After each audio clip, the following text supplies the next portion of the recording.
Hello and welcome to Juicy Scoop. Going to go through lots of juicy topics, some of our favorite shows, and then I have a great interview with Rachel Zoe from the Rachel Zoe Project, from the Rachel Zoe brand, mogul mom, married forever. Really interesting interview. So first, let me get into the biggest news. You guys, I've been telling you that I was going to be able to announce these dates. I'm finally able to announce them because I am returning to all the city wineries this fall. Philadelphia, September 24th. Chicago is October 15th and 16th. New York, November 5th and 6th. Boston, November 12th and 13th. Atlanta, November 19th. Nashville, November 20th. You can go and buy the tickets right now at heathermcdonald.net. Use the promo code JUICY and you'll be the first to be able to get the tickets. I love the city wineries. I'm excited to go back. My other dates are there as well, which is Seattle is in September. Cobb's, San Francisco is in August. And in October, I have Irvine Improv. So all of that is there at heathermcdonald.net. I'll be posting a lot and reminding you guys, but I do anticipate these venues selling out. I stuck with intimate venues, so there are limited seats. But here we go. Excited about things coming back. Along with things coming back, there are some bad things about the world going back, like horrible things that happened on the LA freeways that affected my guests today. There is a police standoff happening right now that's going on. Unfortunately, there's a man who's mentally ill. He's stopped his car and there's all these police. They don't know what to do about it. So all the freeways shut down. And my guests who are coming from Pacific Palisades, which are the Spencer and Heidi Pratt. Unfortunately, I had them both in studio and they were to come before they go away for a little bit. They will come back. It might be Zoom. I'm not sure if I can put Spencer through this again. He's like, this is why I don't do podcasts. He has refrained from pot pies and burritos. He's getting fit and getting tight. And I was excited to meet Heidi in person. So we will make this happen again. But luckily for you, I have a Rachel Zoe interview that's really great. And I have lots of topics. But I really feel for them. He was 6 minutes away. And then it went to an hour and 45 minutes away. And who knows how long this might take. He can't even get off and go home. But we just knew that we had to go forward with the interview. That's what happens, guys, as LA opens up. I am watching The Hills, so let's just talk a bit about The Hills. Hills New Beginnings. It is, it's pretty interesting. Mostly, so we've got Heidi and Spencer, and they're just kind of ripping it all the time. And I really wanted to ask them about this, which I will. They're just constantly drinking champagne because she's planning on getting pregnant. So this is kind of like the last hurrah.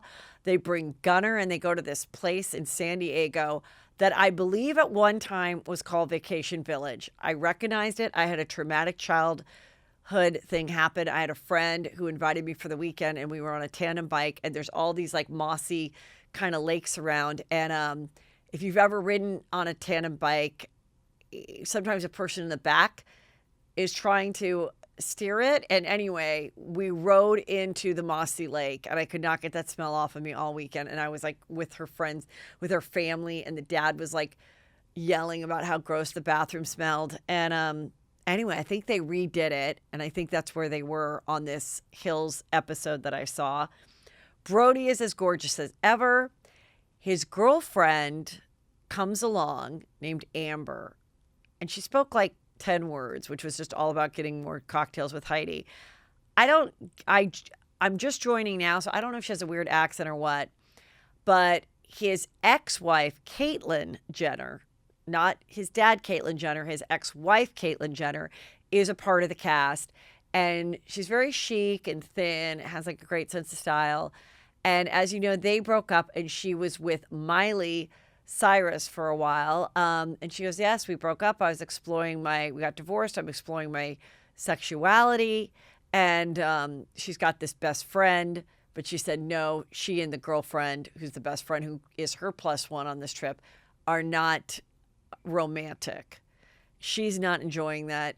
Brody, her ex-husband, and I don't even know if they were actually legally married, but the ex in her life brings this girl, and he's trying to be sober, so it's hard that Heidi and Spencer are getting so wasted, and it's hard that his girlfriend likes to booze it too.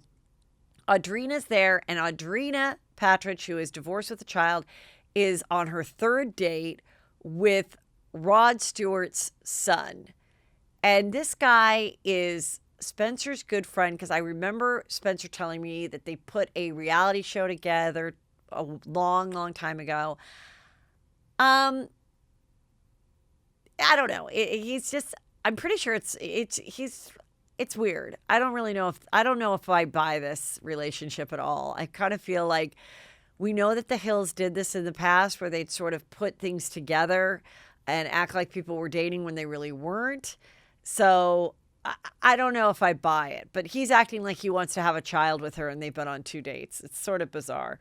But everybody's gorgeous, and it is pretty entertaining to watch. So moving on. This is a juicy crime that just happened out of Belize. Okay, there is this beautiful girl, and she is American, and she's stunning, and she's the daughter-in-law of this British lord and politician. So she's been married to her husband. They're like early 40s. They have 2 or 3 perfect children, and very successful, and they live half their time in Belize.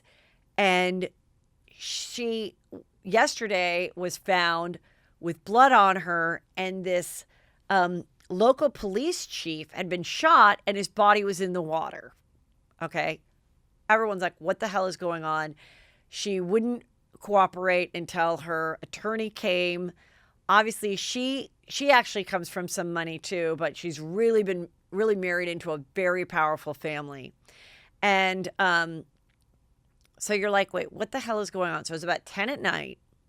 What we know now is she is arrested. She is not being released on bail.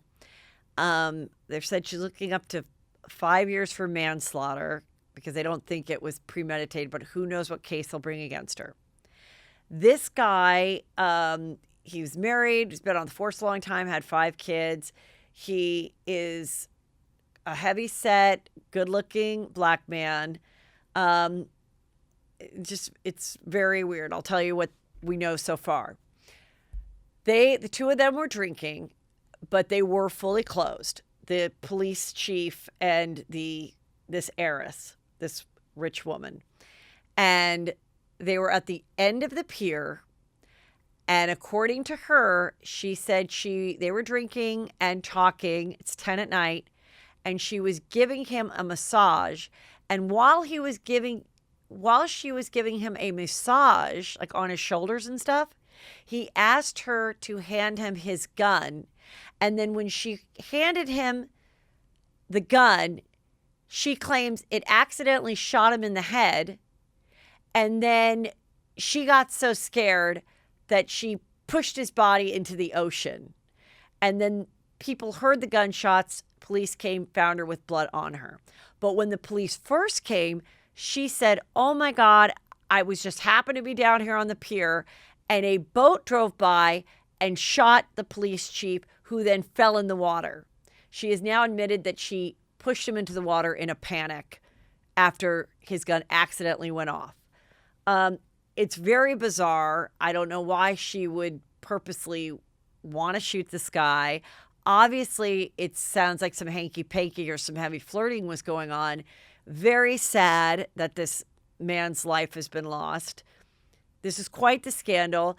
They spent a lot of time in Belize. This all took place in Belize because they have like beautiful resorts, expensive, fabulous resorts. She and her husband, that's part of, she's, the face of them, as well as being the wife and the daughter-in-law of this really powerful politician. So keep an eye on that juicy scoop. Ben and Jen are still hot as ever. They are hugging each other. They've been photographed like very romantically. Sources are saying they really think it's going to happen. They think the second time around is going to work. They're spending a lot of time together. She also recently saw her ex-husband, Mark Anthony, with the children. And then P. Diddy threw up a a throwback picture on his Instagram of the two of them. And it's just, it's kind of crazy. Meanwhile, A-Rod is continuing to cry about her, which is fine because he's got great under-eye concealer since he is the spokesperson for this new man makeup. This was juicy. BuzzFeed has reported that actor Ellie Kemper, you know her from The Office. She was the, kind of came in like halfway through all the seasons. She was the receptionist. She's very naturally funny. She's the star of Unbreakable Kimmy Schmidt. Well, she is coming under fire after photos of her being crowned queen of a, quote, racist and elitist ball resurfaced. So in 1999, Kimmy Schmidt was in a beauty pageant at a ball that at one time excluded Black and Jewish people. It was like a debutante ball out of St. Louis. I was not aware she comes from a very prestigious family, a very wealthy family. I can't remember what college she went to, but she has said, I've led a very privileged life. I had a wonderful childhood. And this originally did begin at a time where it was very exclusive and definitely only white people could join it. They said, people in her defense say, it's since changed in 1979. They've taken, and then since this, they've changed the name of it, but it was a debutante ball that she was in. She has not commented.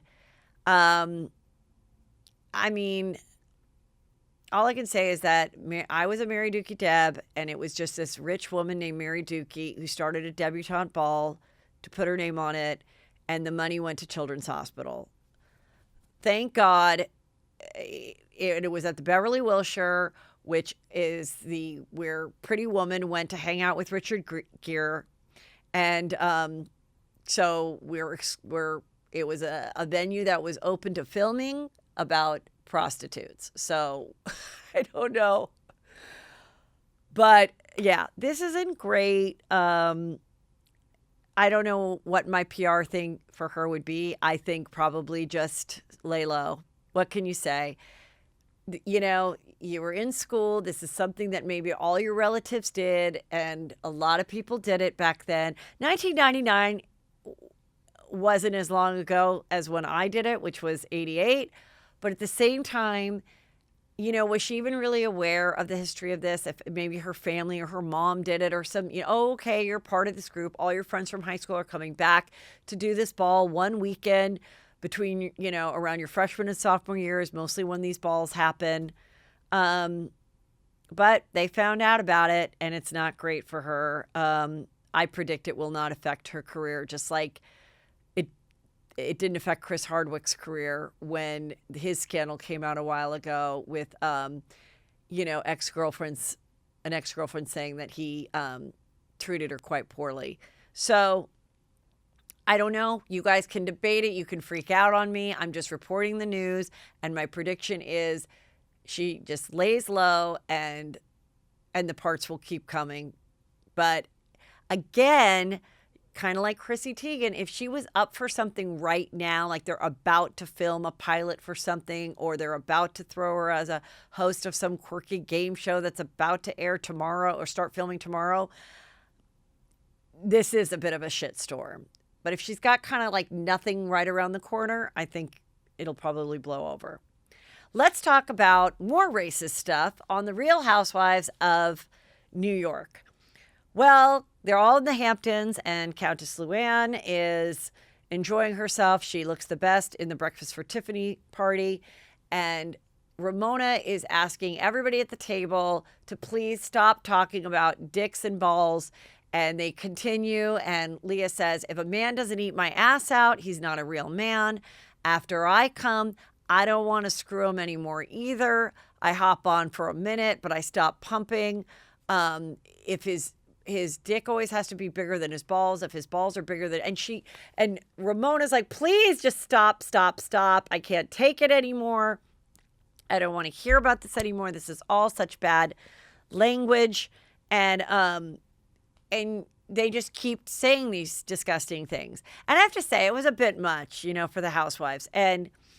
But then in Ramona saying, don't say these words, then she's saying the words again, which of course is making the show.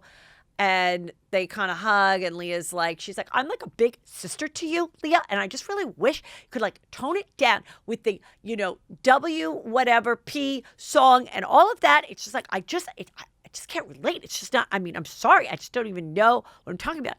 And then she says something else, and Ramona's like, what does that mean? And she goes, okay, boomer. It's like, listen, Leah, you're 37, she's 64. What? There's going to be terms and things that she's just not aware of that are in pop culture. Sorry that she's not on TikTok every day, okay? All right. But then they make up and they do this sexy photo, where Ramona's very naked and her body looks great. I'm sure they spent a long time fixing this photo, but they still both look good. And Leah posts that on Instagram last night when the show aired. Then the next day, they go to Luann's new Southampton house where her new boyfriend, Garth, is cooking the lamb curry. They talked about lamb curry so much. I just think this might be the only thing this guy can make. He likes lamb curry. He's, a little younger than her, not that much. He's a tall drink of water. He doesn't like to drink. When they say they have dinners on a Friday night, he actually shows up and calls her, and the date's still on. Who's blowing off Luann, you guys? But I guess she gets blown off like all of us. And her kids are both artists, so before they dive into the lamb curry that should have been the drinking game if you were watching it last night. Every time they say lamb curry, take a drink. They're going to paint a nude man. So Sonia rips off his towel around him, and I guess he has a big member, and they start painting this stuff. I've gone to these painting classes. I painted a ball of wine at my country club, and it wasn't very good. I posted about it. I'm not a good artist. But you can interpret this however you like. Ramona gets a little bored after a while, and she leaves. And then Sonia also brings over this French musician who she thinks would be a great match for Sonia. And Sonia's like, what? Does she not even know me? I don't like a guy with his hat. And, I'm an artist, so I don't want to be with an artist. I like French guys, but he's not my type. I like a guy in a navy suit with a little ascot. And I like bakers. I don't like, artists. Why does she know that? I need another Morgan. So they don't hit it off, but Ramona's into the music quite a bit. And then they sit down, finally, for the lamb curry. And as they sit down, again, the conversation goes to, can we please not talk about this dirty stuff anymore? And Leah just loses it and gets really pissed at Ramona. And she goes, that's it, I'm leaving. And she walks out. And then I guess she goes out into the driveway and she thinks about it more, and she gets even more pissed. And in the interim, and I may get some of this mixed up because it was quite confusing. I think it was a lot of, honestly, misunderstanding. But Luann, in defense of Ramona, goes, it's not that we're against women being about their sexuality. It's just we're both raised with a Catholic education, and, so we're taught to be more conservative. And then Eboni, who is the new girl, this beautiful girl who's an attorney, she says, well, it's really not about education. An educated woman can talk about her sexuality too. I'm the most educated woman here. And they're like, how do you know that? And she goes, because I Googled you all. And then Luann says, excuse me, I'm very educated. She goes, I know you are, Lou. You are, a nurse. That's a great education. But if we're really being technical about it, I have the law degree. I entered college at 16. And then Luann's like, excuse me, what are you saying? That you're the smartest one? Do you speak 3 languages? I speak 3 languages, And she said, but you just brought up education. She goes, no, I didn't. I brought up being Catholic. So that is where it starts to get everyone is just interrupting each other. No one's listening to each other. And they're all interpreting what the other person is saying is wrong because they're not actually listening. So Ebony's trying to get her point out. And she's trying to, and literally no one will talk. And Ramona's like, oh my God, it's so loud. I can barely, my ears are ringing. And then Leah storms back in and says, you know what, Ramona? Because at one point Ramona said, My daughter doesn't talk like this at a table, so I don't think it's a generational thing, meaning her daughter, Avery, is about 25. Leah is 37. So, in fact, Avery is closer to age than Leah, than Ramona. So she was like, I'm just confused because my daughter doesn't speak like this with her friends or around me, this open about sexuality. So Leah storms back and she goes, you know what? Don't ever compare me to your daughter, okay? Because your daughter was probably sucking D at 14. And she says the full word, of course. And Ramona is like, she doesn't even really seem to care that much. She's like, oh my God, okay, fine. I mean, do you imagine if someone said that to Teresa on Real Housewives of New Jersey about her daughter? I mean, you saw what happened when was an analogy about Gia doing cocaine. I mean, it reminded me of when Erika Jayne got annoyed that Denise was annoyed about their threesome conversation at a party she had on Real Housewives of Beverly Hills. And later on, Erika Jayne, not in front of Denise, but the other women, said, oh, please, I bet her teenage girls are already having threesomes. I was like, both of them are wrong. Do not bring the kids in and don't guess where someone's child is in their sexuality. If anything, I feel like these kids, at least my kids and my friends' kids, are like almost way more innocent than we were at their age. Part of it is just the way they're being raised. Pandemic also slowed it all down. But like, who are you to say? Like, also, Leah has a daughter that's almost 14. Is she so sex positive that she's going to like encourage her daughter to do this? And she's not drinking, but it's all okay because her grandmother is dying and she's not going to be able to see or talk to her because she's choosing to be at Ramona's house in the Southamptons. So who's really the greatest granddaughter then, okay? So they're like, let her go. Her grandmother's dying. They continue the conversation with Eboni trying to explain that she was not trying to put down Luann or saying that she was superior in some way, just trying to explain, that you can still be a really classy woman and an educated woman and speak freely and use graphic words to describe sexuality, and it does not affect whether you're educated or not, was Eboni's point. But Luann just can't hear that. She's just really annoyed. And she says, Eboni, lower your voice. You're talking so loud. You're talking so loud, Eboni. And you know why? You're just an angry woman. And then that upsets her. And then Ramona just keeps going, oh my God, I just feel like it's like a lot. I don't know why you're talking about this. And then Eboni says to Ramona, your white fragility is really showing right now. And Luann says, how dare you bring her race into this? How dare you? And she's like, oh, you want to bring race into this? And then Luann looks at Ramona and she's like, no, absolutely not. We're not touching that. Absolutely not. We know.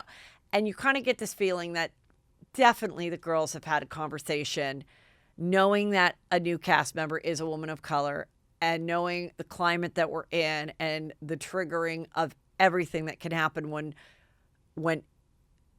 unfortunately, when people are not of the same race, that's all that seems to be talked about, especially on television, is pointing out the fact that our skin color is different. And, so I think they're like, oh shit, here it is. And I haven't even finished my lamb curry. And so Luann just snaps. She says, you're an angry woman. And she's like, that is actually really racist to call me angry or something.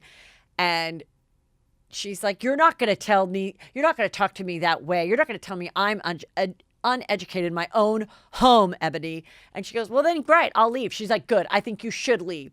And then something about trash. And she goes, well, that you would know that word or something, trash. That's what Luann says to Eboni. Eboni leaves. In the preview for next week, and please correct me if I'm wrong, and if I'm wrong, I'm wrong. I try my best. But I see a preview, and Ebony's very upset, and I can understand why. And she goes back to the house where Leah is, because Leah left the party too after she said the thing about what age she thought Avery was getting sexual. And she says to Leah, and then Lou called me an angry black woman. I'm pretty confident that she did not use the word black, but she did call her an angry woman. And then the controversy is, so you can't call a woman of color angry or aggressive. So if you could only, I don't know, it's some people are not enjoying this season of New York. They are saying like, it's the same thing. Luann's trying not to drink. Leah's like a freak, sober or not. Sonia is fun. She never says anything mean about anybody, but she gets really drunk. And she is kind of the most entertaining one, and freaks out about the Morgan Stanley, background of her life. And then Ramona is rude and inappropriate. So none of them have men. I did think, though, I'm like, do you imagine if like the husbands of the Real Housewives of New Jersey for their day off were going to paint a 25-year-old naked girl? I mean, it's such a double standard. And when I saw this guy strip with his big schlong out for these women to paint with like boats going by as they, because they were just right on the water, I was like, that is someone's son. And if that was my son, I wouldn't be too happy, because it wasn't artsy. It wasn't cool. It was, you were born with a big thing and somebody at Bravo knows you or whatever. And I know there's a lot of women and gay men that run Bravo, and obviously they think this is funny and this is great, and they never feel, maybe they don't feel like, over sexualizing men, whether they're straight or gay, is ever a problem because they're men. But if we are really going to like get into it about leveling the playing field and really treating everyone the same, is it okay that women in their mid-50s are painting this guy? I don't really care. It doesn't bother me. I'm just sort of playing devil's advocate of kind of the hypocrisy of it. But, what else are they going to do? They don't have boyfriends or husbands to talk about, so it does get sexual. And to me, it's still really entertaining. So they have a long road ahead of making up, and Lou is not having a good day today. I saw the comments under her last post, and oh my God, they're coming after Lou. They did not like the way Luann spoke to Eboni, and Sonia was the one person that said, I didn't find her being angry. I found her using her words, which she does quite well, in explaining herself. And I agree. I didn't think Eboni did anything wrong. And when she brought up the white fragility, if I'm not saying that right, she was then trying to explain what that meant too, and educating them. And then it comes to, why is it always the black woman that has to educate everybody else that's around her about race? So I get it, but you know what? This is what the fights and conversations are about, and it's at a very heightened level, given where our society is. So there you go. Speaking of Real Housewives of New Jersey, I talked about this a little before, but I wanted to give you some details. This woman, she was in a wedding dress. She runs 285 miles from Oswego to New York City to raise awareness. This is the former fiancé of Teresa Giudice's, of Real Housewives of New Jersey, current love, Luis. They were engaged, had a date set and everything. I talked about it before he met Teresa and fell in love with her. So her name is Vanessa Reiser, and she ran 285 miles over 2 weeks for an awareness of victims of narcissistic abuse. She's a clinical therapist and a survivor of narcissism. She's a survivor of narcissistic abuse, a form of domestic violence that can range from mild put-downs and emotional, physical, sexual, or financial abuse to life-threatening violence. Narcissistic abuse is an insidious form of domestic violence, she told People TV. Narcissists generally will use the wedding or an engagement as a form of control and manipulation. They entangle you, and so the dress is a representation of how they do that. Reiser, 47, told Fox News that last month she was previously engaged to a she told Fox News last month, not she was engaged last month, was engaged to a diagnosed narcissist and sociopath. He was diagnosed. Does that mean he went to the psychiatrist or psychologist and they diagnosed him, or she told somebody and they could then diagnose his behavior? Question. The abusive relationship included an instance where he left her without a car in Cape Cod, then padlocked her out of the house after she rented a car to get home to Rockland County. They will wound you and then soothe you, she said. This is what a lot of cult leaders do. She ended her engagement in March of 2020 after she realized she had become withdrawn from her favorite activities due to his demands. She told Fox News that he responded by calling her late father a loser, calling her names, bleaching her clothing, and even trying to get her kicked off the board of a Center for Safety and Change, a domestic violence center. More than a year later, she made some modifications to her wedding dress for a journey that began May 17th in Oswego. She ran about 23 miles a day, finishing in Manhattan. So anyway, there you go with that. So I don't know. Like I said, maybe Teresa and Louis are perfect for each other. I don't know. But this is, in fact, his ex-fiancé, and this is what she is saying about him without naming him. The Lori Vallow has claimed that she is unfit, or she has, I don't know if she claimed it, but they're saying she's unfit for trial. I don't know what's going to happen with that. We're following that story. Very juicy news in the Heather MacDonald career world. I can announce this now. I didn't know when I could, but in People magazine, and they quoted me, I am in the documentary, The Housewife and The Hustler. It is an ABC News original, but it airs on Hulu beginning June 14th, which is my birthday. And I also have other exciting news next week I'm going to tell you that's also happening on June 14th about me and my career. And my career is your career because I wouldn't be here if it wasn't for you guys.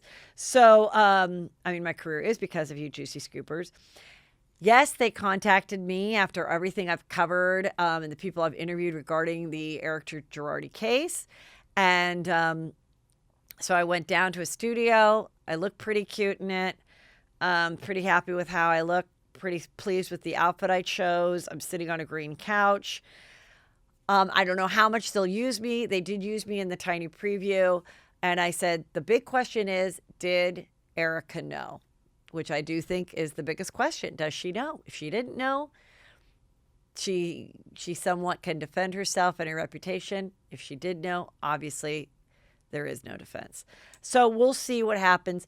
Meanwhile, I found out from a juicy scooper who went to that viewing party of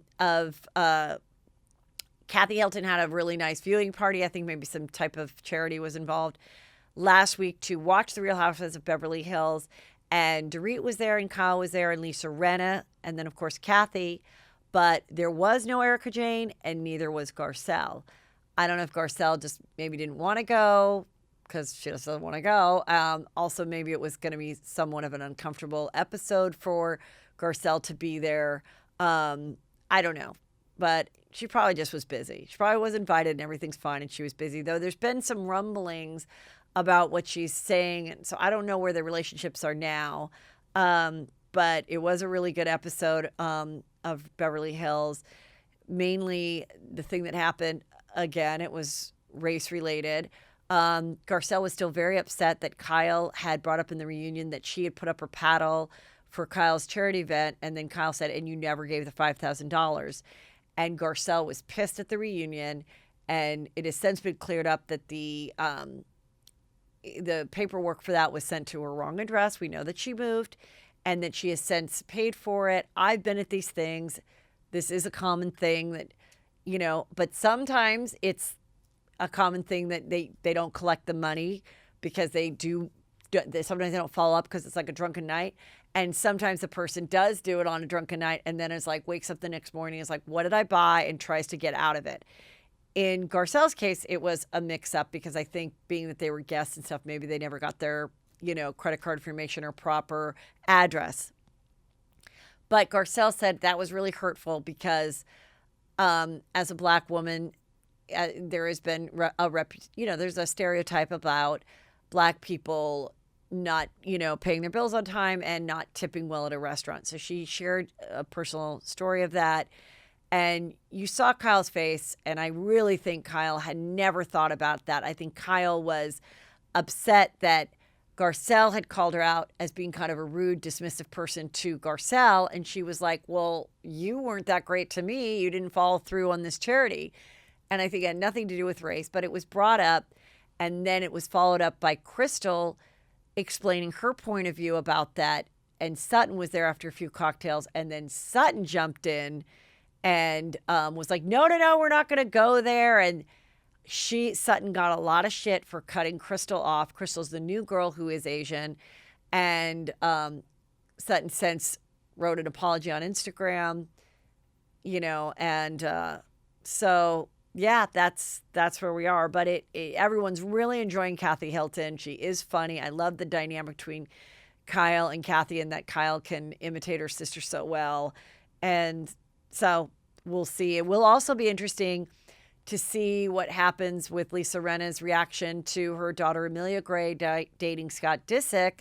And will Crystal, the new girl, have anything to say about that? Because Crystal met her husband, I think at like 18, she said. And he was about 43.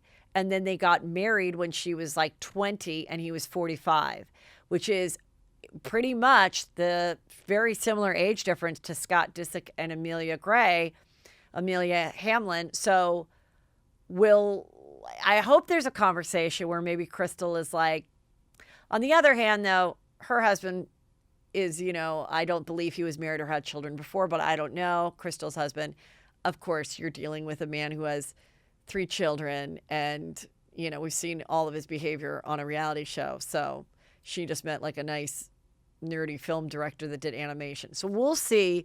I think there's a lot of juice about that story and that background. And then this was funny. Someone pulled up the fact that she had a record, Crystal. And then she wrote, this is like hilarious, but yeah, she went to a graduation, Crystal, when she was 16, and she was driving the car she wasn't graduating, someone else was graduating. And she somehow drove through some wrong thing trying to get to Northern Arizona University graduation. And then it was some big citation or something that was going to be on her record.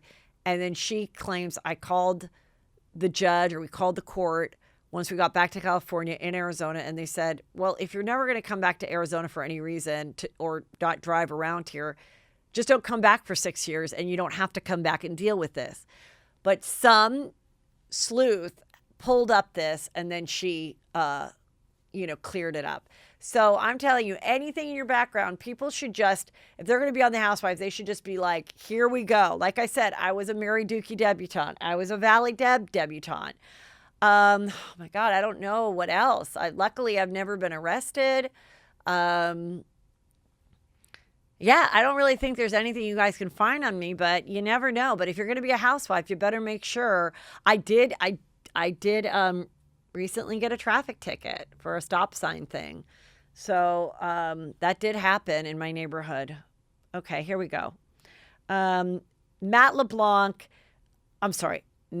Perry splits from his fiancée, Molly Horowitz. Sometimes things just don't work out. They were dating, then they were off, then they were back on. They've been engaged since November of 2020. She's 29, he's 51. They broke up. I will get into the Friends reunion. I'm going to do a big thing on it on Monday. I want to give everybody a little more time to watch. I have some juicy scoop about it and Friends and people I know that worked on Friends. So that's going to be on Tuesday's show. I'm going to have a little more time. And, but of course he looked awful and it was interesting. So we'll get into that. Who knows why they broke up, but they did. Maybe it was that TikTok where the girl said that he was, on Raya and talking to a 19-year-old. Maybe it just was too embarrassing for her. Maybe she just was like, Maybe watching that reunion made her go, That side profile, that the neck of him is just not good. Maybe look into some Cabello or whatever that is, Kybella. I don't even know if that works, but there's stuff you can do, Matthew. Anyway, Seeking Sister Wife. Oh my God. It's so disturbing, this couple. First of all, Garrick is the worst guy ever. That is the guy who's making his wife act like Jesus wants him to get married to this Brazilian girl, Roberta, and have her baby, and for all of them live together. And Jesus has not released her from her jealousy, so she prays on it all the time. Her parents and sister are aware of it. And because of COVID and everything, even though they got divorced and he could marry Roberta, he can't get her over here, but she's 33 and wants to have a baby. So they all go to Cabo, including their two sons who are like 10 and 11. And her parents, they rent a house in Cabo for a month so that he can bone her every day. They picked the trip so she would be high time for ovulation.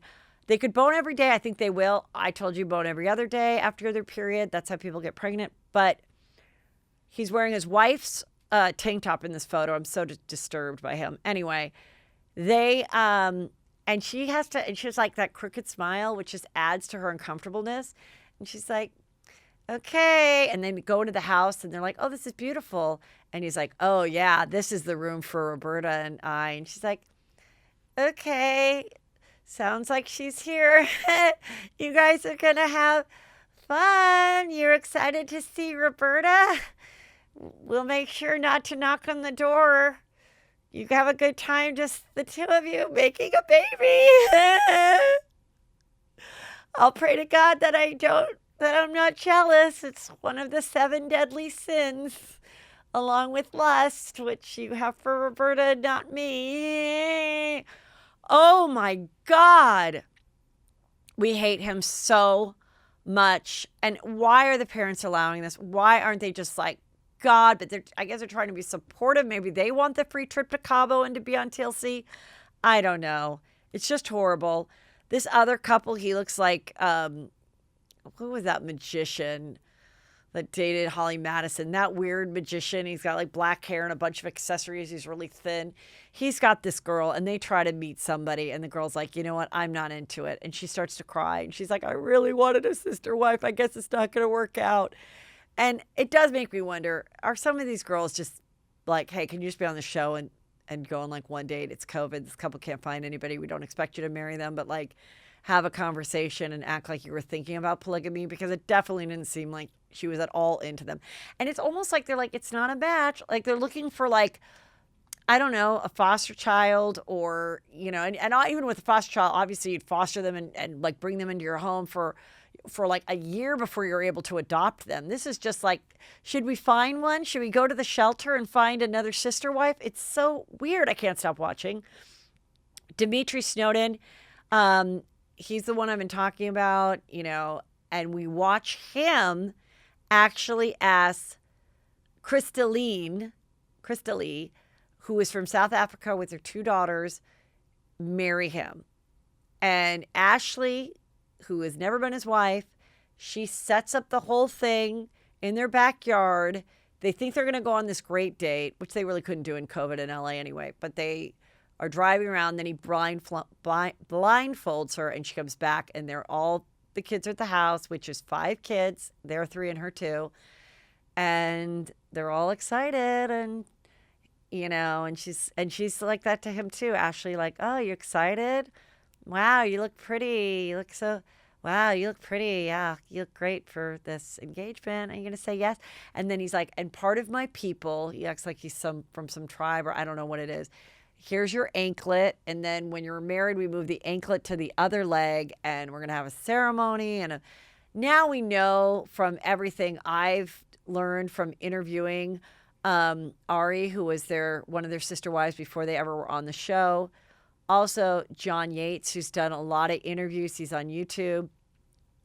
We know how shady this guy is and what he has done as far as trick people into businesses, I've talked about it on other shows, but the whole thing is he's dying to be on TV and he's very much a producer. He had a bunch of other show ideas for this couple in Wisconsin. And even with the couple in Wisconsin that were recently interviewed by John Yates, one of the things he said to them was, I can get you on Seeking Sister Wives.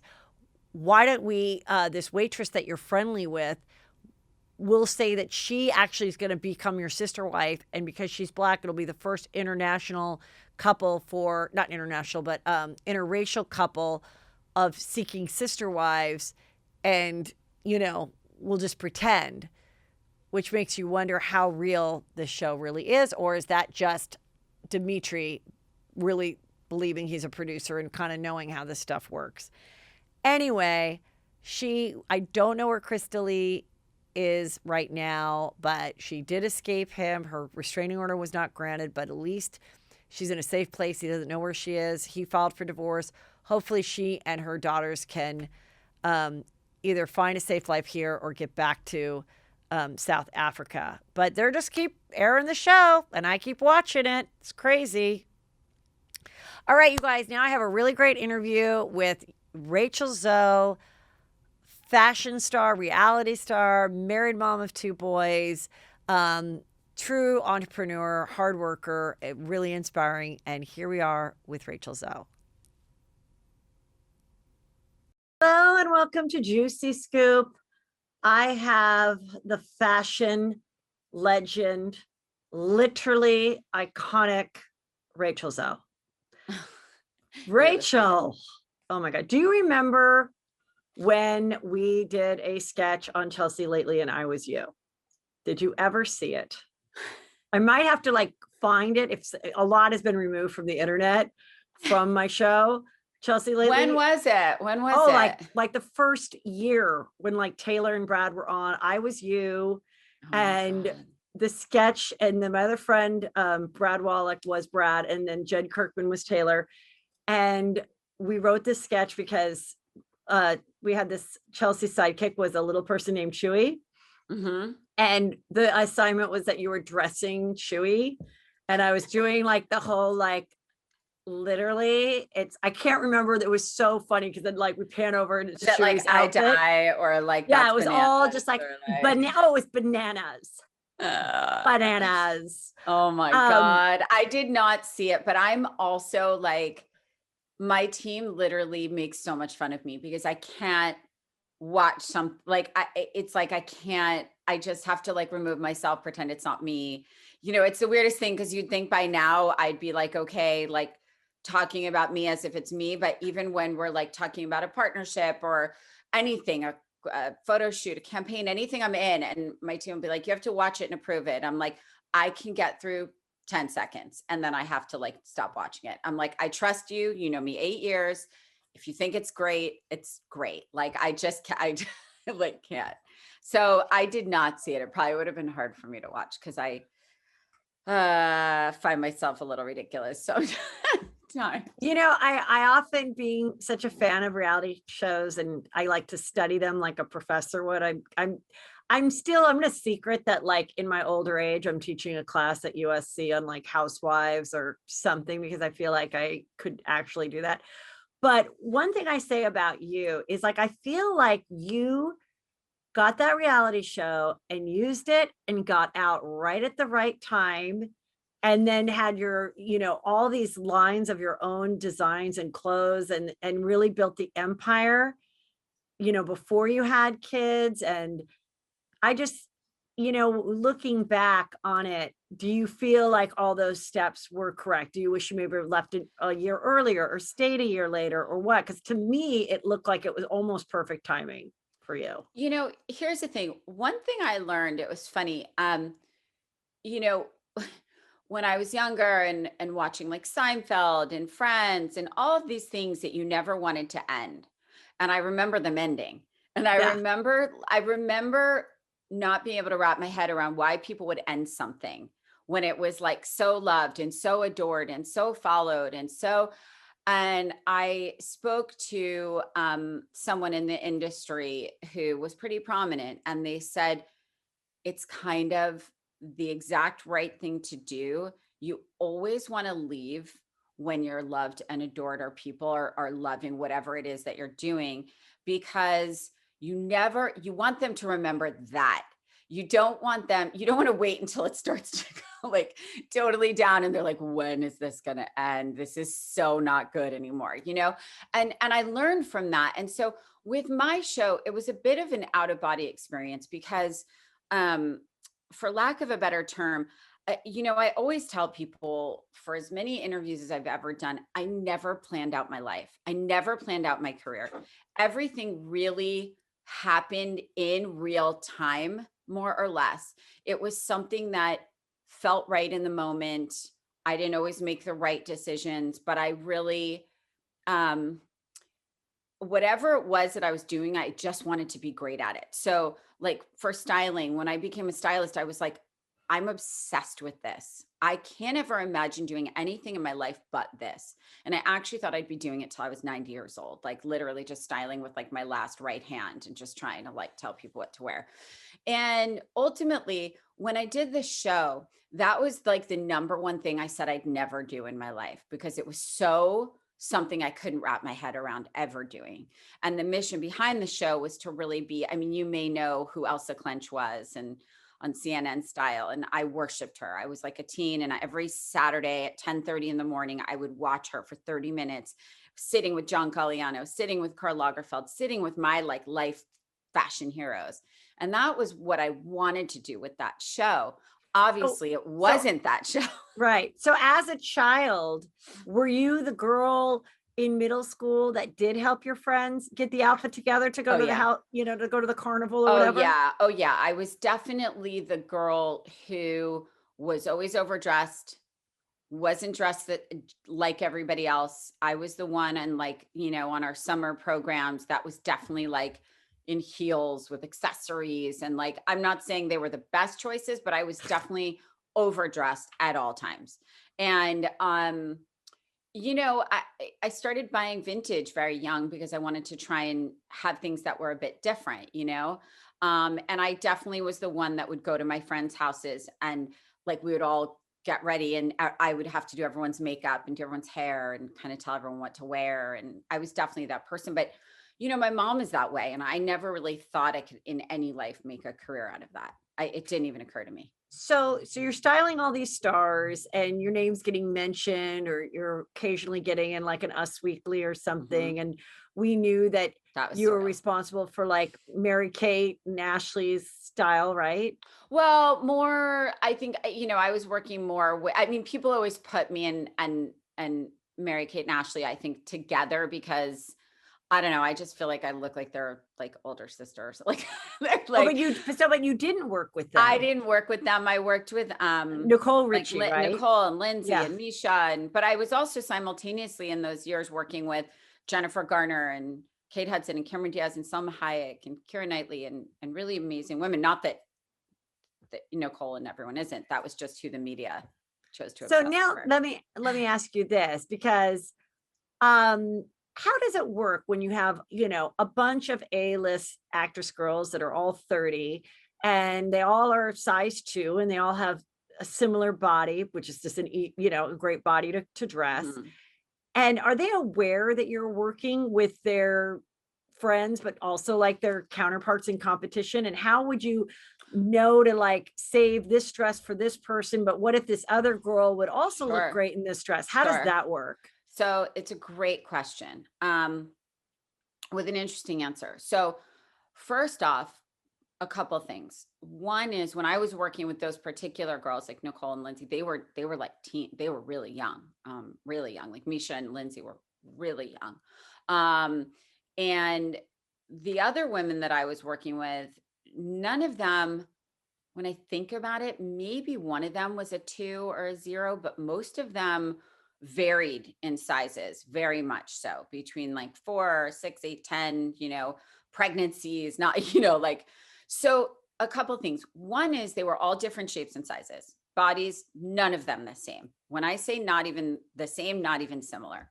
So one would only wear mini skirts, one would never show knees if her life depended on it, one liked to hide her arms, one like you know what I mean, one would never show a stomach, one needed a waist, so every single one of my clients had a completely different style and body and things that they were attracted to the point where very often, because it wasn't a secret who I was working with, to any of them. And many of them were friends and we would do fittings together, but they would come over and say, oh, no, that one's for so and so.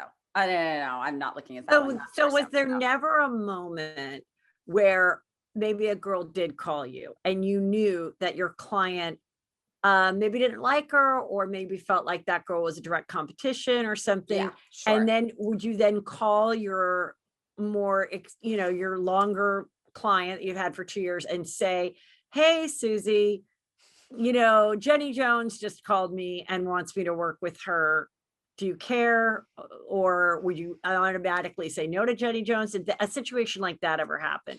Because I do think like fashion is, Petty. something like that. Yeah, like where, Petty. yeah, and where someone might be like, no, I want to be the only one that's wearing this style or Well, this I whatever. can tell you. There were definitely a few award seasons where I had 5 clients doing award season. That was one of the hardest years of my life because ultimately you want everyone to look and feel their best. You want everyone to have the best dress in the room. You want everyone to feel like they got the best dress in the room. And it was very rare that someone say, what's so and so wearing? Oh, what did they decide? What did da da da? Um, one year I had 5 clients going to the Globes. And I remember, I think 4 of them ended up in white. And I want to say 3 of them ended up in the same designer. And for me, that was so like, I was in like a cold sweat because it just landed that way. It was sort of like that wasn't the first choice that was about to happen, but then for whatever reason on like the day of or the night before, that was the dress that won. And the last thing I was going to do was going to be like, you can't wear that because someone's wearing something from the same designer. But I do remember someone saying, I want to be the only person in X designer. And me Yeah. being like, mm, So can't what did do you do? that. I was honest with them. I was honest with them. And, Yeah. it was what it was. It was sort of like, thankfully, for the most part, I was very blessed to be working with very cool women that were not wrapped up in really petty, ego driven things that really would affect their behavior in that situation. But there were a few moments where, if I was dressing 2 people for the same like movie tour or something like that, but mostly they really had very different styles. The challenge was that when someone was like, really thought they should wear something that I really knew would not be right for them, but they still wanted to try it, but then it was committed to the other person. Do you know what I mean? Oh yeah. There were very rarely though, almost never. It would be hard. I'm telling you that the biggest challenge was award seasons or like Cannes Film Festival or Met Ball, things like that that are big things Yeah. where you have a studio full of the most amazing things and almost never did they have the same first choice. And again, I think that goes to the fact that they are their own unique individuals with very different tastes and styles and very different body types. So very often that something that would look insanely amazing on one really did not work on the other.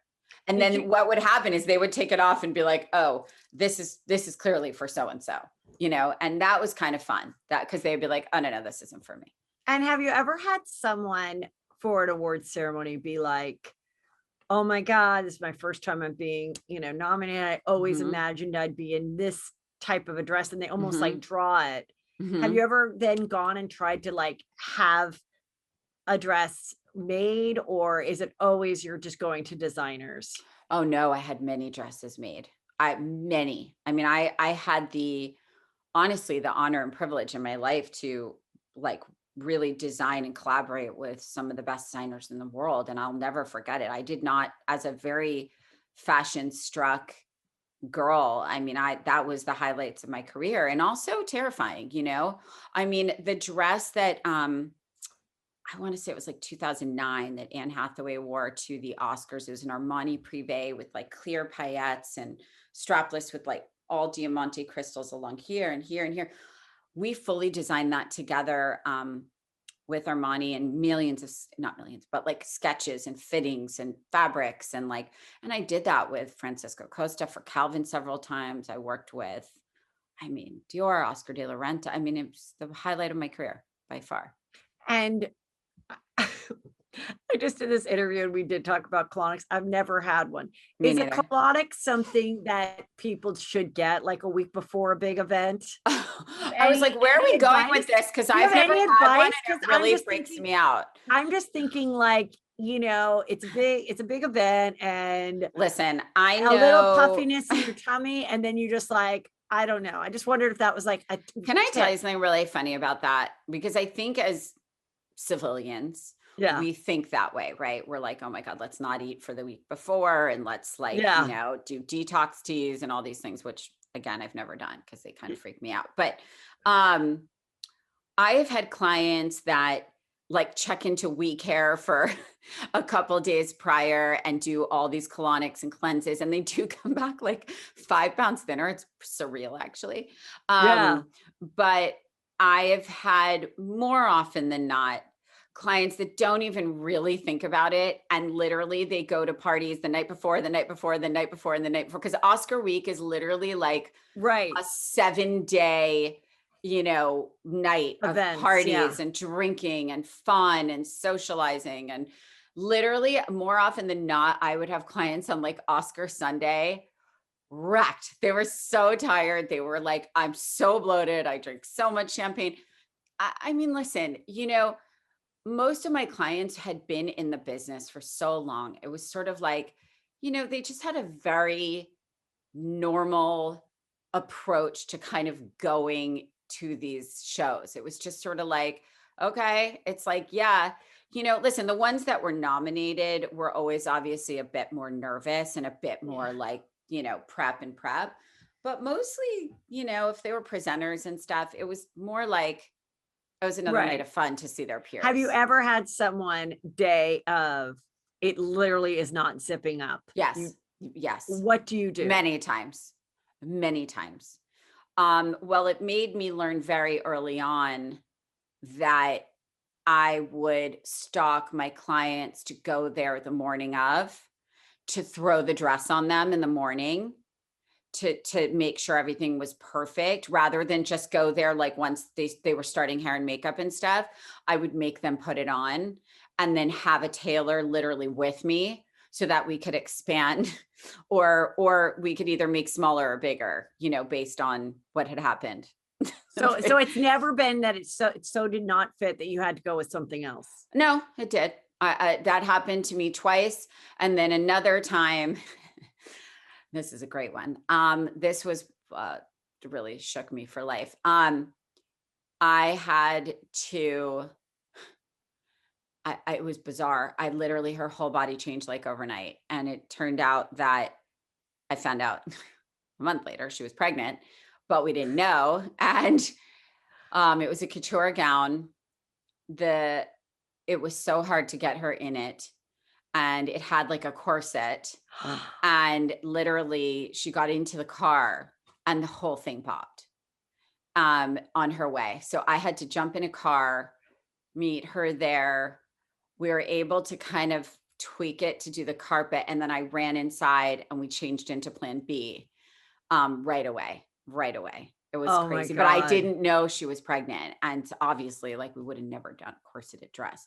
Did she know she was pregnant? Unclear. Oh, so the answer is I don't know. Since we're talking about Oscars and award shows, they just announced that the Golden Globes will not be airing on NBC. Mhm. And, leading the last couple of years with the sentiment of the world and then the pandemic, Mhm. obviously everything was canceled and now this. Mhm. Do you think that it may never be what it was as far as fashion and red carpet? And also I feel it's not the same because of Instagram. Because all Nothing's these the same. people, huh? Nothing's the same. Yeah, Nothing's the same. because you had to turn on the TV to Mhm. see what Nicole Kidman was wearing. Of course. And you were excited to see what she was wearing. But Yes. now, You know it before she's even in the car. yeah, and I think that's why people aren't watching. Like, and Yeah. it may be if the stars all got together and was like, maybe we don't. Yeah, both like let's stay up. embargo this Yeah, until yeah. yeah, sure. Sure. The answer is it's a fully loaded question, but I think one of two things. I think that I I don't think it will be exactly the same as it was. I just don't. I think times have changed. The same way I don't think Fashion Week will ever be the same as it was. I think we know too much. We see too much. We have too much information. All the mystery's gone, honestly. Social media and the freedom behind social media. There's very little left to the imagination and for you to actually have to wait for it. We are living in such an instant gratification society now that people don't even want to email anymore because text is faster. Right. Um, so I think that with award season, it's going to be one of two things. It's either going to come back with a vengeance because people have missed it. And I think that they will ask that people do not share things so that the networks and things can literally still survive in that area. And there's still some mystery and some excitement around it, you know? Right. I think what it will come down to, honestly, is does Hollywood want it? Do the actors still want it? You know what I Yeah. mean? Because ultimately, if the actors lose interest in doing it, it won't work. Because if they're not behind it and champions of, yes, I'm not going to post on social, I'm not going to share anything until we hit that red carpet, and I want people to watch this live, they have to be behind it. If they're not, it will never work again. You know, because if we're getting all the information Totally. 2 hours before it happens, who's going to watch the pre-shows? Who's going to watch? You know, my mom will, because my mom's not Yeah. on Instagram, you know. Right. But I think ultimately there's not a whole lot left for us to wait for. But I think, listen, I think that this year and the last few years, I mean, I think we're different people now. I think we have so much information and our decisions are informed so differently now. You know, we don't make, Right. we're, you can't, you can't make jokes anymore. I mean, you know, Right. you're so funny. Like there's not a safe joke really anymore. Well, like with I feel really bad for like really funny people. Cause I mean, the comedians I know, my comedian friends, they're like, unless I flip into being a different person, you know, like on stage, I can't be me because everything I say is offensive. I can't joke about anything anymore. So it's, you know, I think that's what well, we're even living in like, right now. Fashion Police, which started with Joan Rivers, Sure. she was snarky. She would say the Yep. harshest things. Yep. And she did offend people, but people also forgave her because it's Joan Rivers, It was Joan. and Yep. she's everyone's older mom that Yep. whispers this to your in your ear, and you just 100%. love it. And then after she passed and they tried to do it, then it was just one No, scandal after another. And totally. it's like, if everybody, you're going to come out, and because they, if you say anything not nice, they're going to be like, you're saying that because Sure. Of they're a course. little bit bigger, or because Of they're not course. as pretty, or because they're, so it's like, you just going to have to love every single outfit and go, Sure. I don't love the color. She looks gorgeous. I love this. Right. Okay. A That's hundred not percent. interesting. Like, No, that's not and interesting. that is what it would have to be. It would have to be a safe show that's Yeah. that's a fashion conversation and Yeah. not a cutting up of people. It's just not, you can't get away with it anymore. You just can't. Yeah. And so, yeah, I love that. Yeah, you're right about all of that. So how did the Rachel Zoe project, how did the reality show come about? Did someone approach you, or did you think about It it? uh it was okay. So I always think like chicken or egg. I had been asked a few times if someone could sort of follow me and do this kind of real life thing in my business and my career. And I was working from home, in my studio. And I literally, when I say never, I was like, that is the number one thing I would never do. I'm too private. I'm da da da. And then after a while, I started to really think about there were so many things that I felt needed to be shared and said. I was like, people don't understand the passion, love, and talent behind the fashion world, behind the curtain. They don't understand these designers are the most brilliant, masterful beings that just create their artists. You know, they just think people appear in a beautiful gown and call it a day. They don't understand. So I really had this thought to kind of demystify that a little bit and show the Mhm. brilliance behind the fashion world. And anyway, I ended up meeting someone who's a producer, this guy who's still a friend of mine, Charlie Corwin. And we talked about it. We went to Bravo. They took I just remember like sort of pitching them this very Elsa Clinch CNN style vibe. And I thought that's kind of what we sold them. Like sort of, I'm going to talk to the designers. I'm going to go to Paris. I'm going to sit in their homes. I'm going to talk to Donatella Versace and get into her mind. And then I think lo and behold, it just sort of became a bit of an inside look as to the world of styling, design, fashion, what goes into kind of being a stylist. And obviously then came the obsession with the pettiness of the dynamic of my assistants and all that stuff. So, you know, for me, I think ending the show after 5 years, I didn't think that would live past even half a season. I honestly didn't. And then every year I was like, this isn't getting picked up. There's no way it's getting picked up. And then there we were 5 years later, and I had my first son, and I started, you know, the Zoe Report and books and all these other businesses that were taking up so much time, and styling was such my first and most important love that took up my soul and my whole being. And shooting the show was also a full-time job. And then I think once I became a mom, I just was like, I need to pause this. Oh wait, were you a mom? Um, I thought the show ended before you actually got pregnant or gave birth. it ended after Sky. It ended Oh, you right, did I think have the shortly baby. after I Okay. had my first son. I Okay. believe Skylar was on the last, like a peek at him on the last Yeah. part. And then I believe I stopped it when I was pregnant, very pregnant with my second son. Okay. Yeah. Yeah, so that was, it's so funny. My whole life's like a blur. But yeah, but yeah. So, you know, it's hard for me to do things not full on. Right. And I think when I start to feel like I can't give the love, passion, and kind of dedication to something I really care about, it's very hard for me to just keep going, you know? So I was Yeah. sort of like, something has to stop. And I also was super overwhelmed with like motherhood and sort of like feeling like cameras around my baby. You know, it just started to feel very not right in that moment. And like I said, my whole career journey has been what feels right in the moment. And so it just started to not feel right, you know? And I think, you know, I'll definitely do TV again. It just has to be the right thing.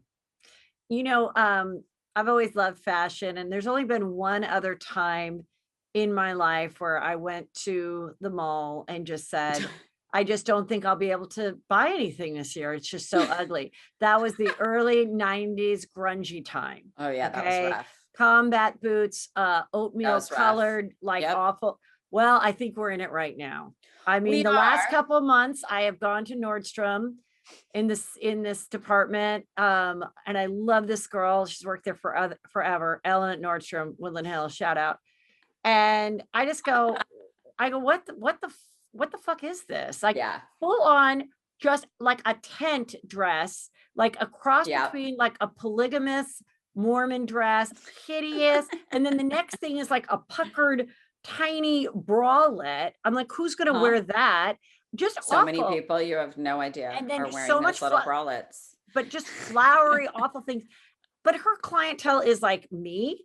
And I go, Right. like, Who are honestly, you like, buying for? what are you Who are going you to do guys for your buying for? livelihood? She's like, I'm dying. It's awful, you know? And I'm like, when is like this going to be over with? What is this? And you've always like, you have your own style and you have your own things. And you know, I know that I'm not ever going to just follow a trend. Like I know my body, I know it looks good. I cannot Sure. wear crop pants. I have absurdly small ankles. I will not wear a cropped pant. I just won't. So I'm going to wait till that's done. And then the Gen Z said, oh, you know, skinny jeans are out. Well, too fucking bad. That's what I it is on me. literally, this whole thing against skinny jeans and side parts is the silliest thing. I have now had to combat that statement 6 different times.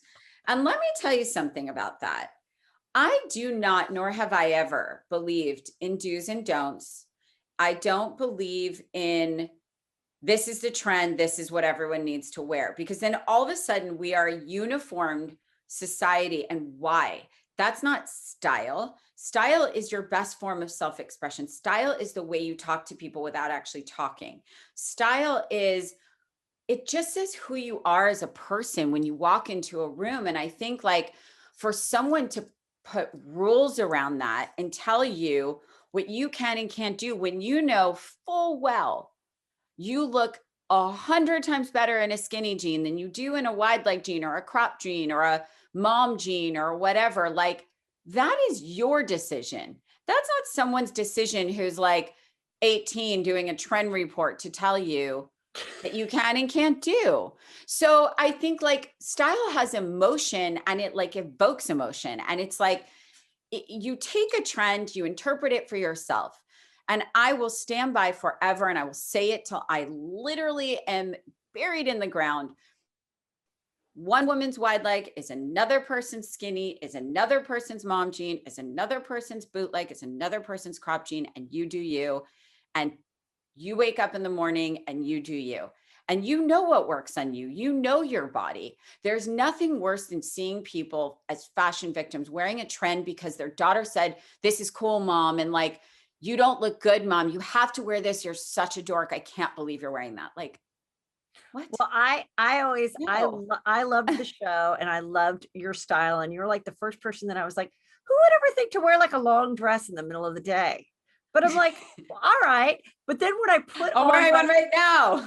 when I put on my Rachel Zoe dress for the bit that we did at Chelsea, Mhm. and I paired it with a fur vest Mhm. and like the big glasses and all the jewelry, you know what? It didn't look good on me though, because it's not my It did or body. didn't. It Did did not. not look good. I had, So, I just was and like, so you shouldn't ever wear it. right. Yeah, no, I should not wear it though. I love it on you. And I love that it's another way to go. And I think it made people go, oh my God, I could wear this and style it with these jewels. Like I'm looking at your Chanel necklaces right now. And my mom who passed, she had this Chanel necklace, and it needs to be repaired. Like it's got a mirror, and the mirror's Mhm. cracked, and it needs to be Yep. cleaned.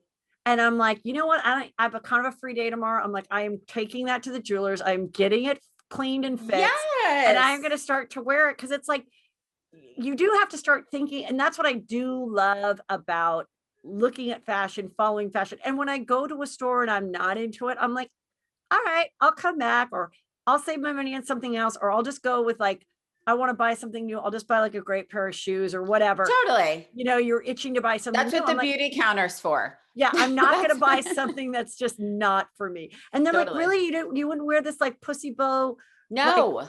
No, you flowery top? I wouldn't. go, it's just not, no, like, it's just not me. Like, give me a And blazer and I like will some say skinny this jeans. though. Here's the thing. You're at a point in your life where you are so clear on what you feel best in. But Right. I think for people that aren't there yet, experiment. Yeah. You'll know. That's the thing. People don't trust their instincts enough. And I think like if you do, you'll win. But Mhm. you have to really ask people you trust. You Right. have to really ask people that you admire their style or their taste, and that people that are going to be Yeah. straight with you. Because let me tell you, I will tell my sister, get that off. Get that off. Like, I know your style. I know what you can do, but that is not working, friend. Well, And then I have cut a that friend. off. I have a friend who, was in fashion for a long time. She does other stuff now, and she'll send me stuff. She just has fun, and she'll go, Right. look at this, send me. I'm like, I love it. Like, she's met me at places when I had to film something. I'm like, come try and close with me. But she's like, you got to get these the golden goose Goose. shoes. What are Oh my they? goodness. The golden goose Golden shoes. goose. Yeah. And I'm just like, Do it. no. I go, no. I go, I don't want to spend $600 on dirty shoes, but I know, I think they look cute on other people. And I think, but I'm like, but they're too like out there as a trend. And I'm just like, no, not going to do it, No. And I but think that's the thing. Admire it on other people, love it for other people. I love short, cute baby doll dresses on my friends. I wouldn't be caught dead. Never happening. No way. so, Not happening. so one of the things, was when you broke out on the scene, because you are a naturally thin person, you got a lot of shit for being thin. Mhm. And then I think people were like, how the hell did she get pregnant and carry a baby? Like, I thought, Because I'm healthy. yeah. And so, Twice. yes, I exactly. breastfed my children. And I think that's like, I wanted to remind people of that, because I'm like, that must have been really annoying. And as much as people like fat shame, there's a lot of people that are doing the opposite too. Yep. Yep. And, eat a sandwich and this and that. And Yep. it's like, Yep. I have thin legs, and people are like, I'm so sick of those chicken legs. I put them away.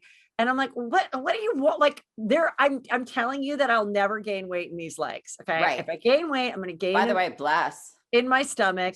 Well, 90% of people like it. Congratulations on that, by the way. Some people are tired of seeing these chicken legs and they're like, okay, your skirt's too short. Stop it.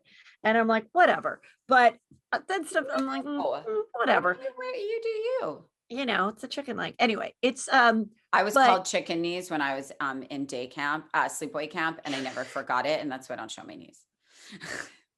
I'm telling you, I had chicken knees, and it like scarred me for life. That's why this mean girl shit is for real, and it messes you up at a very young age. Mean girl shit, I cannot tolerate. And then the same thing with your relationship with Roger, which you guys have been together longer together than you were before. August 29th of this year is 30, right? We are celebrating 30 years. 30 years of marriage or 30 years together?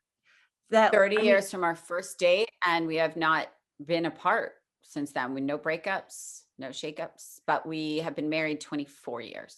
And you survived your marriage on reality TV, which is about a 90% divorce rate. Yeah, I've heard that actually. Yes. God, we've survived so much shit. My God, are you kidding? Yeah. We have survived everything. We've been together more than half our lives. I mean, and you know, I heard you talking on another interview, and you do have a podcast with Roger about relationships and talking with different couples about relationships. And you said something, you said, well, the easiest thing about our lives, is our relationship. It's not. And I think that is so unusual. And I think you're like, I've met couples like you. Okay. I've only met two other couples that I think are like at your level of just the easiest couplehood, marriage, relationship, equal respect on both sides, everything, which is my sister and her husband and Dr. Drew and Susan Pinsky. And I have I don't know that anybody else has that. And it's just, I feel like Kelly Ripa and Mark Consuelos. I say that without knowing, obviously, their inside life, but the few times I've been around them, they seem extremely happily, long time married. And same with Tom and Rita Wilson, have it beautiful. And they've been together a really long time. I think 3 years also. Right. But yeah, I think it's rare that someone really is so on the same page about parenting, all that type of stuff, that is the easiest part of your life. Because I was just watching, thinking about this interview, and that was like one of my things I want to bring up. And I watched a lot of Bravo, and last night was the finale of New Jersey, and Melissa and Joe, which have always had this fun relationship, this year they're sharing that they're having some issues because she's catered to him this whole time, and now it's 16 years, and she's like, I don't want to leave him, but I do want to change. And she goes, I've created this, but I want to change it a little. Sure. And I thought that was really kind of interesting, because I've had that in my marriage where I've had to like retrain myself, retrain my husband to be like, this is not okay anymore. And I've had some friends, and it can work. And that's why I want to tell people it can work, even if you've been together so long. But then how they write the little thing, like at the end of the season, they're like, oh, Melissa's, I've never seen it. Okay. Well, at the end of the Housewives, they go, the end of the season, they're doing a renovation. They want a tour, and then like something funny. And they're like, Melissa and Joe are still working on their relationship. She's building her fashion brand or whatever. And Joe is still her hardest job. And I was like, oh, but I can also relate to that, because there's been times where I'm like, the most difficult thing in my life right now is this. And then other times it's not. And so I just thought that statement was really interesting and great for you. Well, here's the thing. I have a lot of thoughts on it. I mean, I'll be brief about it, but I think the reason we started Works for Us is because, similar to what you're asking, I'm pretty sure a day doesn't pass in our lives where, for the last, I would say, honestly, since we even made it to like 15 years together, people were like, how? Then when we started like being co-CEOs of our company, people were like, huh? Then we had kids, and they were like, wait a minute. And we are very different, and yet at the core, exactly the same. We approach things very differently in terms of like things that I really sweat about and will get like anxious about are pretty much the opposite of what he would. Like things that I think the way that like one example, just to give you an idea. When I think about, so we applied our kids to a few two schools this year, right? New schools. We moved to the West Side, whatever. And I kept playing out in my head, just as a mom. Okay, what if one gets in, one doesn't? What if they both get into different schools? What if no one gets into any school? What if I played 20 different scenarios in my head for like 2 months and thinking about how do I tell one? Do I keep them both out? Do I put like literally 20 different ways? And I kept saying to Roger, like, babe, what are your thoughts? Like, what if he gets in? What if he doesn't? What if they get in separate? He's like, don't fix problems you don't have. I'm like, no. I need to be completely prepared for how I approach any scenario, Yeah. And it's that way. Like 9/11, I was messed up for so long. I quit my job. I like felt like it had no meaning. I just went through an entire life transformation right after. He kind of like went back to work to keep life kind of normal. Like so the way we approach things is very different, but at the core, the things that ultimately drive us and help us make our decisions are exactly the same. We always end up in the same place there. And so I think that the overall thing is trust first and foremost. And I think that's the thing that I get asked the most is what is the one thing that makes you so unbreakable? I'm like, neither of us have ever questioned where the other one is at any given time. And I think that's a very peaceful place to be. Do we parent the same? Kinda, do we bicker like Lucy and Ricky all day and night? It's like but our recovery time is about 30 seconds, So I think it's like, we can't breathe without each other. We finish each other's sentences. There isn't a day that passes that he doesn't tell me I'm the prettiest girl in the room. He's the prettiest, even when I know clearly that's not the case, but he actually, for whatever reason, believes it. And, there's just a thing that works. And I think the misconception is that relationships are like marriages are really hard. And I'm not saying they can't be. I'm just saying, I think that if you ask people that kind of last 50 years, 60 years, they'll probably say it's not that much work. It's probably the easiest part. And that's just my personal experience. It's not what's right for everybody because everybody's different. And some people don't want something so easy. They actually kind of get off on something that's more challenging. But I just think for us, everything else in life is really complicated and challenging, and stressful. So I think for us, if we were stressful, that would be really hard. We couldn't really get through that. You know what I think is kind of funny is, young adults or whatever will say, well, I have problems because my parents were divorced. My mom was married 4 times, whatever. But now I've actually heard people be like, well, who am I supposed to marry? You and dad had an unrealistic, perfect marriage that no one could believe. You're still making out in front of me. Like I'm watching TikToks where girls are filming like their parents married 30 years, being so sweet to each other and being like, how am I supposed to, thanks a lot. How am I supposed to find this now? So it's like, no matter what, it's like you can't win. No, but I would have to say, in all honesty, Roger and I are almost identical to my parents in our relationship. Almost identical. I would say my dad has more patience than Roger does, but I would say for the most part, I am so much like my mother and he is very much like my dad in a lot of ways. And did it freak you out at all when you realized that your marriage was quite similar to your own parents? Because I remember the day I started to notice I hope mine ends up like that. They are still so in love with each other, and they not in the way that they're like making out all over the place. I mean, my dad's 83, about to be 84, and oh my God, I would literally burst into tears if they started making out in front of me. But my mom, they go out every night. They are so much cooler than Roger and I. Most everything I learned about home, design, art, anything is from them. And they have the most like beautiful marriage. They bicker, they whatever, but like they are best friends. They have a complete respect for each other. My dad has the patience of a saint. And I think their 55 years they celebrated this year. What I always found interesting is like, I got married before all the dating apps and all that stuff. Oh God, But me too. I always thought the eHarmony I thing. got married before social Yeah. media, But and I a always big cell thought phone. the eHarmony thing was really interesting from what I Yes, heard about it. And sure. people would be like, "Oh, it's too long," you know?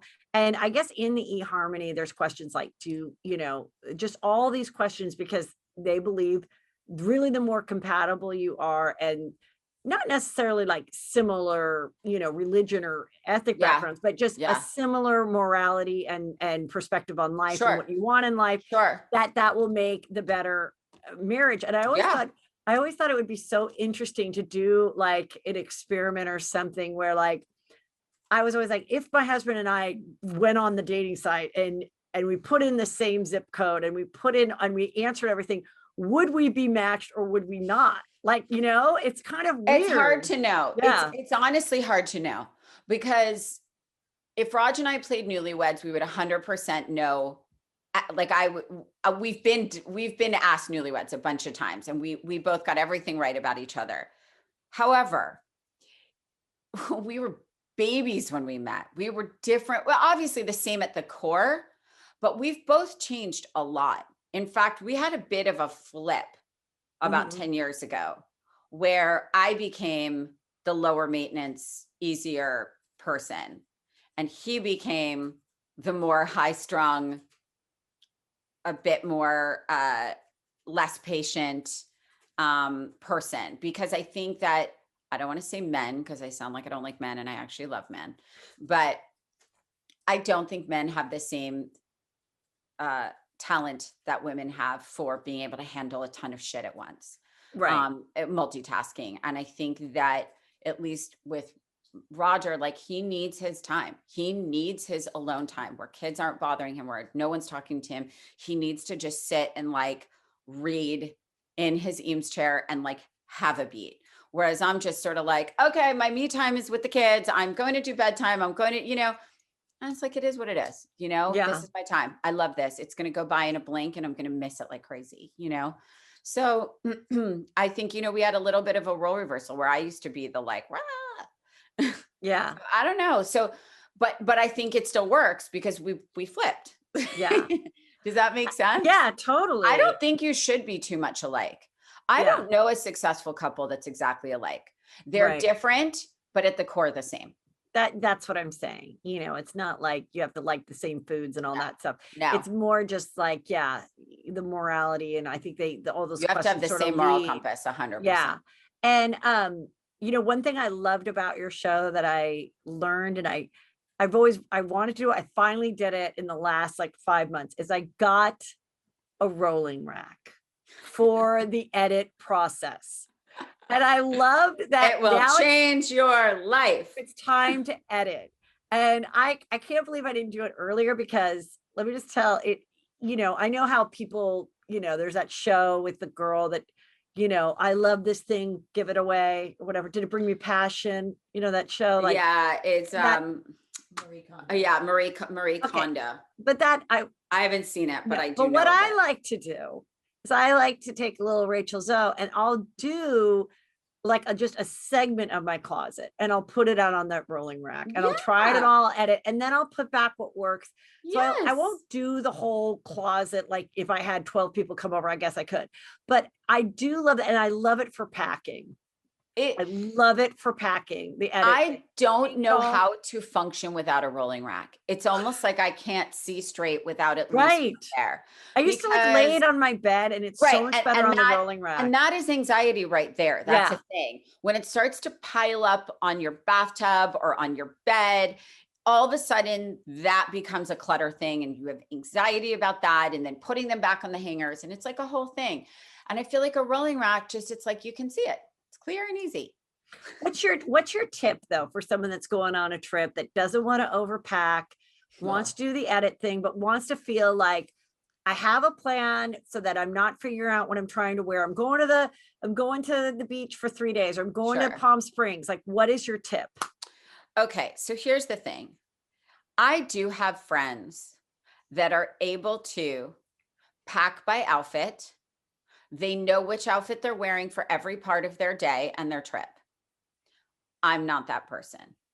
I wish I was that person kind of, but I 100% decide what I'm wearing very last minute and based on how I feel and what I'm in the mood for. Because I think as women, to say that we can say on a Monday that we want to wear this on Friday night in a different country or wherever it is that we're going, Right. how can you commit to that? I can't. Some people can, and that's how they function. Mm-hmm. I prefer to, you can pack with outfits that you know work. And if you have that kind of time, God bless you, to try on your outfits, because that would be the dream. Pre-try all your looks, style them as you like, hang them on a hanger as they are, put your shoes in a little pouch and hang it on the hanger and pack in looks because the work is done for you and you don't care. And it's easy, easy, easy. I cannot do that. I will do that for my clients, but I can't Yes, that's what I want. do that for I clients. don't do that for But I myself. will change my mind. So what I ended up doing, even with clients for press tours, because they would say, wait, is this for Kelly, the Kelly show, or is this for the Today Show? Wait, what if I want to wear this on late night or whatever? And I was like, listen, these are my thoughts. This is what I think you should wear, but all of these are interchangeable. You know what I mean? If you want to swap one for Ellen and wear one for this show, that's okay too. But the idea is that you have the outfits prepped. So I think doing that really helps eliminate the anxiety once you're on the trip. But for me, and I know that I'm not the norm, I just like to bring my favorite things that I know I love, my favorite caftans, my favorite, whatever shoes, my hero jewelry, those types of things. Hero jewelry, amazing. Listen, you have your hero clothes, right? You just know the things that work. You know the things. So for me, if I'm going away for 3 nights, I probably have like 15 looks because I just don't know. I just don't know. I just don't know. And I'm definitely always over prepared. That's how I was as a stylist. To get to 2 looks, I had 40, and it's just, you don't know how you're going to feel. You don't know what your body's going to feel like. You don't know what your mood's going to feel like. You don't know what the weather is, and things change on a dime. So I just feel like to be prepared is great. I have a friend, honestly, she's a designer. She has never checked luggage. Everything is carry on, even if she's going to Paris for 10 days. I'm like, you are mental. I don't understand. Yeah. I can't even have that conversation with you. No, it's crazy. So yeah, so I that's why I'm saying my advice is, in the dream, you pre-pack your outfits for what you're doing. Yeah. In the dream, don't overcommit to them. It's really okay to swap your outfits for different things. Wear one to lunch, wear one to dinner, wear one to dance, But the truth is, I go with, if you're going on vacation, bring your favorite things. That's your time to shine. Wear all your favorite things that make you feel your best. Bring those, and then, decide when you're there what works best for the thing. I love it. I loved talking to you, Rachel. I think you gave us lots of juice and lots of good tips. And tell everybody where they can listen to your podcast. Okay, so Works for Us, my new podcast. Go to Apple Podcasts, Spotify, the iHeart app, or wherever you listen to your podcasts. It's really fun. We do all relationships, not just marriages, but just siblings, mother, daughters, best friends. It's been incredibly fun, and thankfully people are loving it. So I hope you do too. Yeah, absolutely. Thank you so much. This has been so much fun. You look great, by the way. Thank you. I hope we run into each other in this new year of going out and having fun. Double vaccinated. Let's do it. Oh yes, I am double vaxxed. So here we go. Let's do it. Thanks so much. Have a great. Thank you. You too. Bye. Bye, love.